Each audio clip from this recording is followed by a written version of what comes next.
श्री राधे श्रीमद्भागवत महापुराण एकादश स्कंदा अथ द्वितीयोध्याय। वासुदेव जी के पास श्री नारद जी का आना और उन्हें राजा जनक तथा 9 योगीश्वरों का संवाद सुनाना।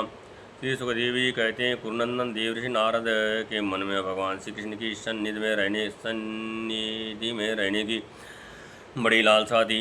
इसलिए वे श्री कृष्ण के निज बाहुओं से सुरक्षित द्वारका में, जहाँ दक्ष आदि के सांप का कोई भय नहीं था, विदा कर देने पर भी पुनः पुनः आकर प्राय रहा करते थे। राजन, ऐसा कौन प्राणी है जिसे इंद्रियां तो प्राप्त हों और वह भगवान के ब्रह्मा आदि बड़े बड़े देवताओं के भी उपास्य चरण कमलों की दिव्य गंध मधुकर मकरंद रस, अलौकिक रूप माधुरी, सुकुमार स्पर्श, मंगलमय ध्वनि का सेवन करना न चाहे, क्योंकि यह बेचारा प्राणी सब ओर से मृत्यु से ही घिरा हुआ है। एक दिन की बात है, देव नारद वासुदेव जी के यहाँ पधारे। वासुदेव जी ने उनका अभिवादन किया तथा आराम से बैठ जाने पर विदुर उनकी पूजा की और इसके बाद पुनः प्रणाम करके उनसे ये बात कही। श्री वासुदेव जी ने कहा, संसार में माता पिता का आगमन, पुत्रों के लिए और भगवान की ओर अग्रसर होने वाले साधु संतों का पदार्पण प्रपंच में उलझे हुए दीन दुखियों के लिए बड़ा ही मुखकर है और बड़ा ही मंगलमय होता है। परंतु भगवान, आप तो स्वयं भगवानमय भगवत स्वरूप हैं। आपका चलना फिरना तो समस्त प्राणियों के कल्याण के लिए ही होता है। देवताओं के चरित्र भी कभी प्राणियों के लिए दुख के हेतु तो कभी सुख के हेतु बन जाते हैं, परंतु जो आप जैसे भगवत प्रेमी पुरुष हैं, जिनका हृदय प्राण जीवन सब कुछ भगवानमय हो गया है, उनकी तो प्रत्येक चेष्टा समस्त प्राणियों के कल्याण के लिए ही होती है। राधा भजन, जो लोग देवताओं का जिस प्रकार भजन करते हैं, देवताई प्रसन्नों के समान ठीक उसी रीत से भजन करवाने वालों को फल देते हैं, क्योंकि देवता कर्म के मंत्री हैं, अधीन हैं, परंतु सत्पुरुष दीन वत्सल होते हैं, अर्थात जो सांसारिक संपत्ति एवं साधन से भी हीन हैं, उन्हें अपनाते हैं। ब्रह्मन, यद्यपि हम आपके शुभागमन और सुदर्शन से ही कृतकृत्य हो गए हैं, तथापि आपसे यौन धर्मों के साधनों के संबंध में प्रश्न कर रहे हैं, जिनको मनुष्य श्रद्धा से सुन भर ले तो इस सब ओर से भयदायक संसार से मुक्त हो जाता है। पहले जन्म में मैंने मुक्त देने वाली भगवान की आराधना तो की ही थी, परंतु इसलिए नहीं कि मुझे मुक्ति मिले। मेरी आराधना का उद्देश्य था कि वे मुझे पुत्र रूप में प्राप्त हों। उस समय में भगवान के लीला से मुक्त हो रहा था। सुव्रत, आप मुझे ऐसा उपदेश दीजिए जिससे मैं इस जन्म मृत रूप भयावह संसार से, जिसमें दुख भी सुख का चित्त और मोह का रूप धारण करके सामने आते हैं, अनायासी पार हो जाऊंगा। श्री सुखदेव जी कहते हैं, राजन बुद्धिमान वसुदेव जी ने भगवान के स्वरूप और गुण आदि के श्रवण के अभिप्राय से ही प्रसन्न किया था। देव श्री नारद उनका प्रसन्न सुनकर भगवान के अत्यंत अनंत कल्याणमय गुणों के स्मरण में तन्मय हो गए और प्रेम एवं आनंद से भरकर वासुदेव जी से बोले। नारद जी ने कहा, यदवंश श्रोमणे, तुम्हारा ये निश्चय बहुत ही सुंदर है, क्योंकि ये भागवत धर्म के संबंध में है, जो सारे विश्व को जीवन दान देने वाला है, पवित्र करने वाला है। वासुदेव जी, ये भगवत धर्म एक ऐसी वस्तु है जिसे कानों से सुनने, वाणी से उच्चारण करने,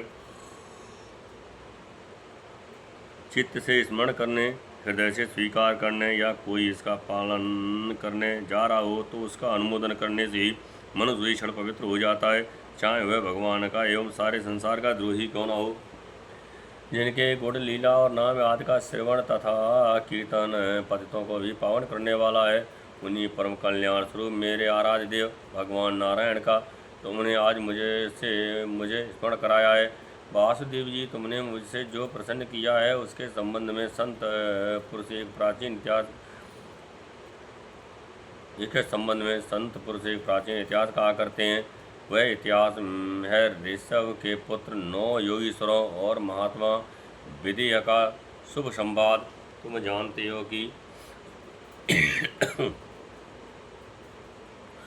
स्वयंभुव मनु के एक प्रसिद्ध पुत्र थे प्रियव्रत।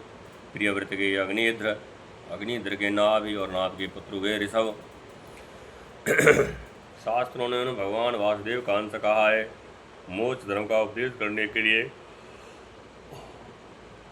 उन्होंने अवतार ग्रहण किया था। उनके 100 पुत्र थे और सबके सब वेदों के पारदर्शी विद्वान थे। उनमें सबसे बड़े थे राजेश भरत।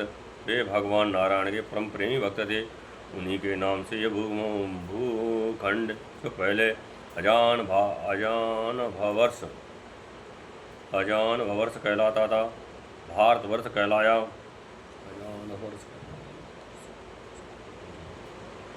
ये भारतवर्ष ही एक अलौकिक स्थान है। राजर्षि भरत ने सारी पृथ्वी का राज भोग किया, परंतु अंत में से छोड़कर वन में चले गए। वहाँ उन्होंने तपस्या के द्वारा भगवान की उपासना की और 3 जन्मों में भगवान को प्राप्त हुए। भगवान ऋषभदेव जी के शेष 99 पुत्रों में 9 पुत्र तो इस भारतवर्ष के सब और स्थित 9 द्वीपों के अधिपति हुए और 81 पुत्र कर्मकांड के रचयिता ब्राह्मण हो गए। शेष 9 सन्यासी हो गए। वे बड़े ही भाग्यवान थे। 9 सन्यासी हो गए। वे बड़े ही भाग्यवान थे। उन्होंने आत्मविद्या के संपादन में बड़ा परिश्रम किया था और वास्तव में वे उसमें बड़े निपुण थे। वे प्राय दिगंबर ही रहते थे और अधिकारियों को परमार्थ वस्तु का उपदेश किया करते थे। उनके नाम थे कवि, हरि, अंतरिक्ष, प्रबुद्ध,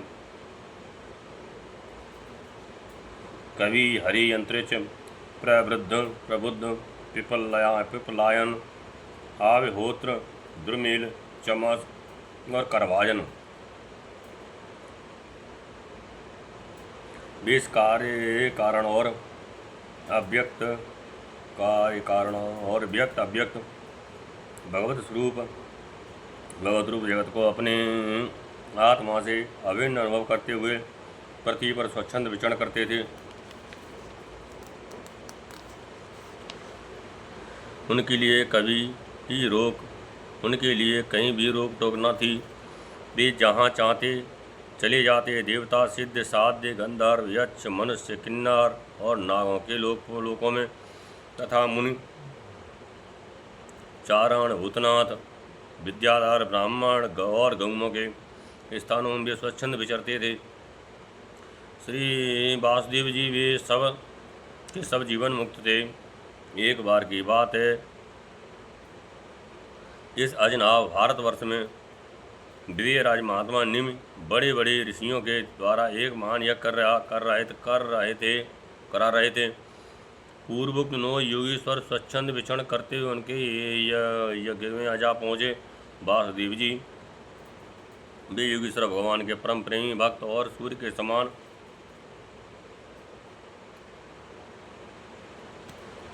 के समान तेजस्वी थे। उन्हें देखकर राजा निमि, अहवनीय, आदि मूर्तिमान, अगिन और ध्वज आदि ब्राह्मण सबके सब उनके स्वागत में खड़े हो गए।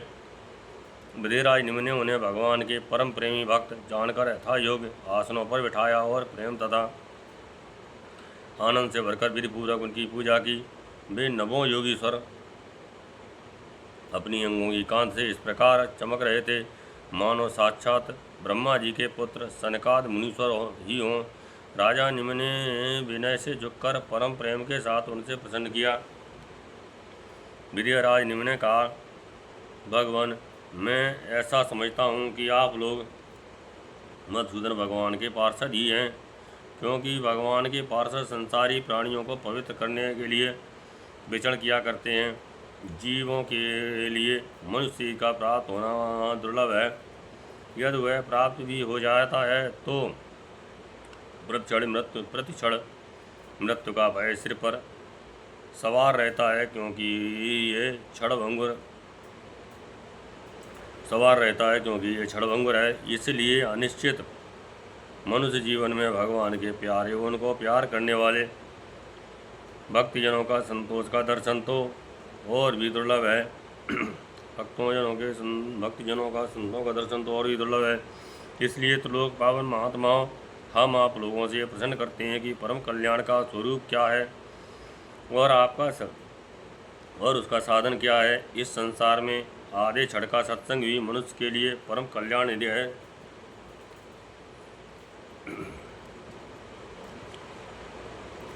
योगीश्वरों, यदि हम सुनने के अधिकारी हों तो आप कृपा करके भागवत धर्मों का उपदेश कीजिए, क्योंकि उनसे जन्मान विकारों से रहित एक रस भगवान श्री कृष्ण प्रसन्न होते हैं और उन धर्मों का पान करने वाले शरणागत भक्तों को अपने आप तक का दान कर डालते हैं। देव ऋषि नारद जी ने कहा, वसुदेव जी, जब राजा निमि ने उन भगवत प्रेमी संतों से यह प्रश्न किया तब उन लोगों ने बड़े प्रेम से उनका और उनके प्रश्न का सम्मान किया और सदस्य तथा ऋतुध्वजों के साथ बैठे हुए राजा निमि से बोले। पहले उन 9 योगीश्वरों में से कवि जी ने कहा, राजन, भक्तजनों के हृदय में कभी दूर न होने वाले अच्युत भगवान के चरणों की नित्य निरंतर उपासना ही इस संसार में परम कल्याण, आत्यंतिक क्षेम है और सर्वथा क्षय शून्य है। ऐसा मेरा निश्चित मत है। दिए गए आज तो 6 असत पदार्थों में अहिंसा और ममता हो जाने के कारण जिन लोगों की चित्तवृत्ति उद्विग्न हो रही है, उनका भय भी इस उपासना का अनुष्ठान करने पर पूर्णतः निवृत्त हो जाता है। भगवान ने भोले भाले अज्ञानी पुरुषों को भी सुगमता से साक्षात अपनी प्राप्ति के लिए जो उपाय स्वयं श्रीमुख से बतलाए हैं, उन्हें ही भागवत धर्म समझो। राजन, इन भागवत धर्मों का अवलंबन करके मनुष्य कभी विघ्नों से पीड़ित नहीं होता और नेत्र बंद करके दौड़ने पर भी, अर्थात विधि विधान से तुर हो जाने पर भी, ना तो मार्ग से मिस्कृत ही होता है और ना तो पतित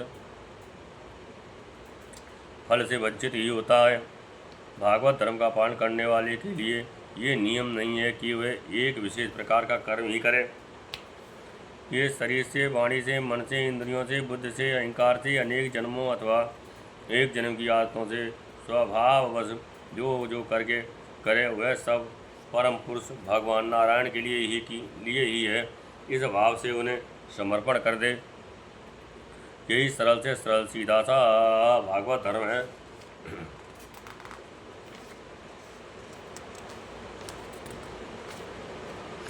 ईश्वर से विमुख पुरुष को उनकी माया से अपने स्वरूप की विस्मृत हो जाती है और इस विस्मृत से ही मैं देवता हूँ, मैं मनुष्य हूँ, इस प्रकार का भ्रम विपर्य हो जाता है। इस देह आदि अन्य वस्तु में अभिनिवेश तन्मयता होने के कारण ही बुढ़ापा, मृत्यु, रोग आदि अनेकों भय होते हैं। इसलिए अपने गुरु को ही आराध्य देव परम प्रियतम मानकर अनन्य भक्ति के द्वारा उस ईश्वर का भजन करना चाहिए। राजन, सच पूछो तो भगवान के अतिरिक्त, आत्मा के अतिरिक्त और कोई वस्तु ही नहीं है, परंतु ना होने पर भी इसकी प्रतीत, इसका चिंतन करने वाले को उसके चिंतन के कारण, उधर मन लगाने के कारण ही होती है। जैसे स्वप्न के समय स्वप्न दृष्टा की कल्पना से अथवा जागृत अवस्था में नाना प्रकार की मनोरथों से एक विलक्षण चीज सृष्टि दिखने लगती है। इसलिए विचारवान पुरुष को चाहिए कि सांसारिक कर्मों के संबंध में संकल्प विकल्प करने वाले मन को रोक दे, कैद कर ले। बस ऐसा करते ही उसे अभय पद की, परमात्मा की प्राप्ति हो जाएगी।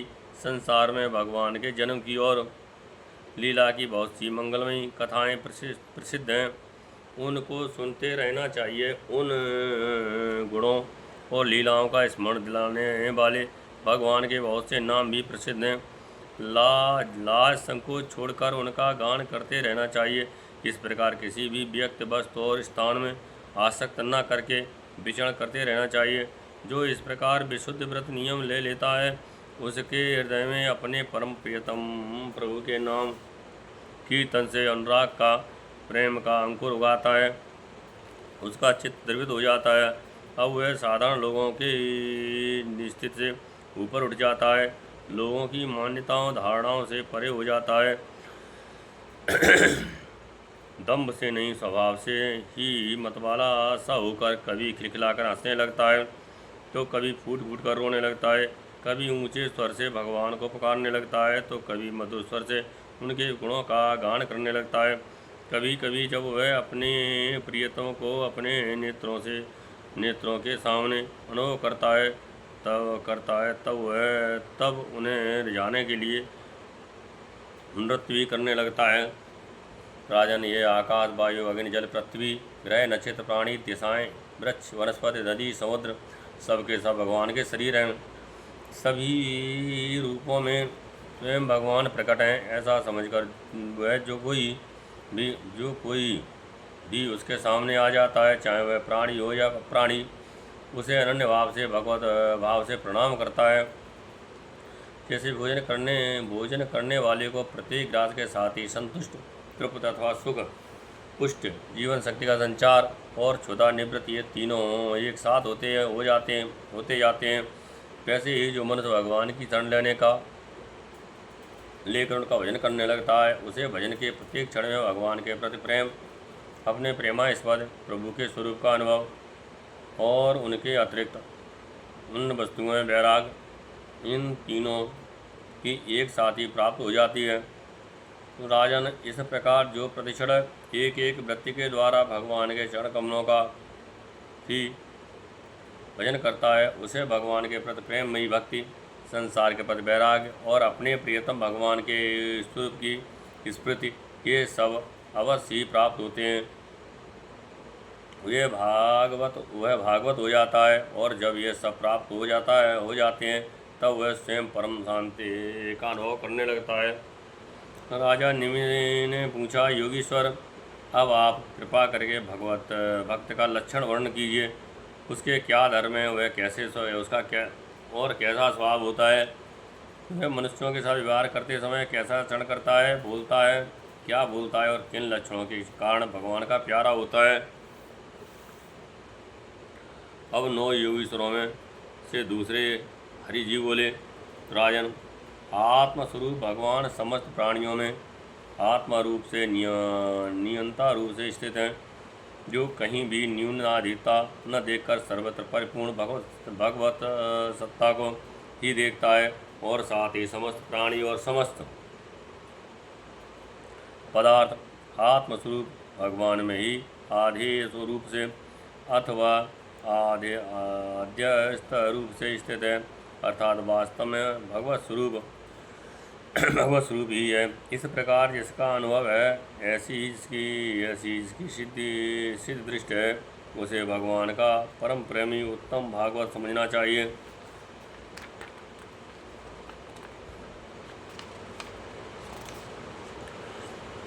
जो भगवान से प्रेम, उनके भक्तों से मित्रता, दुखी और अज्ञानियों पर कृपा तथा भगवान से द्वेष करने वालों की अपेक्षा करता है, वे मध्यम कोटि का भागवत है। और जो भगवान के अर्चा, विग्रह, मूर्त आदि की पूजा तो श्रद्धा से करता है, परंतु भगवान के भक्तों या दूसरे लोगों की विशेष सेवा शुश्रूषा नहीं करता, वह साधारण श्रेणी का भगवत भक्त है। जो श्रोत्र, नेत्र आदि इंद्रियों के द्वारा शब्द, रूप आदि विषयों का ग्रहण तो करता है, परंतु अपनी इच्छा के प्रतिकूल विषयों से द्वेष नहीं करता और अनुकूल विषयों के मिलने पर हर्षित नहीं होता, उसकी ये दृष्टि बनी रहती है कि ये सब हमारे भगवान की माया है, वह पुरुष उत्तम भागवत है। संसार के धर्म हैं जन्म, मृत्यु, भूख, प्यास, श्रम, कष्ट, भय और तृष्णा, ये क्रमशः शरीर, प्राण, इंद्रिय, मन और बुद्धि को प्राप्त होते जा रहे हैं। ये क्रमशः शरीर, प्राण, इंद्रिय, मन और बुद्धि को प्राप्त होते जा रहे हैं। जो पुरुष भगवान की स्मृति में इतना तन्मय रहता है कि इनके बार बार सोते जागते रहने पर भी उनसे मोहित नहीं होता, पराभूत नहीं होता, वह उत्तम भागवत है। जिसके मन में विषय भोगों की इच्छा, कर्म, प्रवृत्ति और उनके बीच वासनाओं का उदय नहीं होता, और जो एकमात्र भगवान वासुदेव में ही निवास करता है वह उत्तम भागवत है। जिनका शेष शरीर में ना तो सतकुल में जिनका इस शरीर में ना तो सतकुल में जन्म, तपस्या आदि कर्मों से तथा न वर्णाश्रम एवं जाति ही अहम भाव होता है, वह निश्चय ही भगवान का प्यारा है। जो धन संपद अथवा शरीर आदि में ये अपना है और ये पराया है, इस प्रकार का भेदभाव नहीं रखता, समस्त पदार्थों में स्वरूप परमात्मा को देखता रहता है, वह समभाव रखता है तथा किसी भी घटना अथवा संकल्प से विक्षिप्त न होकर शांत रहता है, वह भगवान का उत्तम भक्त है। राजन, बड़े बड़े देवता और ऋषिमुनि भी अपने अंतःकरण को भगवान में बनाते हुए जिन्हें ढूंढते रहते हैं, भगवान ऐसे चरण कमलों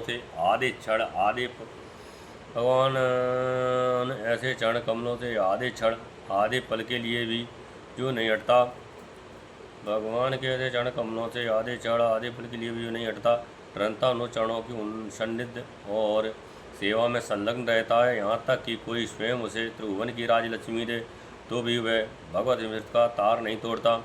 उस राजलक्ष्मी की ओर ध्यान ही नहीं देता।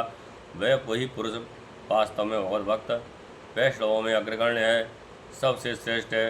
रासलीला अवसर पर नृत्य गति से भांत भांत के पाद विन्यास करने वाले निखिल सौंदर्य माधुर्य निधि भगवान के चरणों की आंगुली नख की मणि चंद्रिका से जिन शरणागत भक्तजनों के हृदय का प्रजन संताप एक बार दूर हो चुका है, उनके हृदय में वह फिर कैसे आ सकता है। जैसे चंद्रोदय होने पर सूर्य का ताप नहीं लग सकता, व्यवस्था से नामोच्चारण करने पर भी संपूर्ण आगरास्य को नष्ट कर देने वाली स्वयं भगवान श्री हरि इसके हृदय को क्षण भर के लिए भी नहीं छोड़ते हैं, क्योंकि उसने प्रेम की रस्सी से उनके चरण कमलों को बांध रखा है। वास्तव में ऐसा पुरुष ही भगवान के भक्तों में प्रधान है। इस श्रीमद्भागवते महापुराणे परमहंसायां संहितायां एकादश स्कंदे 2 अध्याय। जय श्री राधे।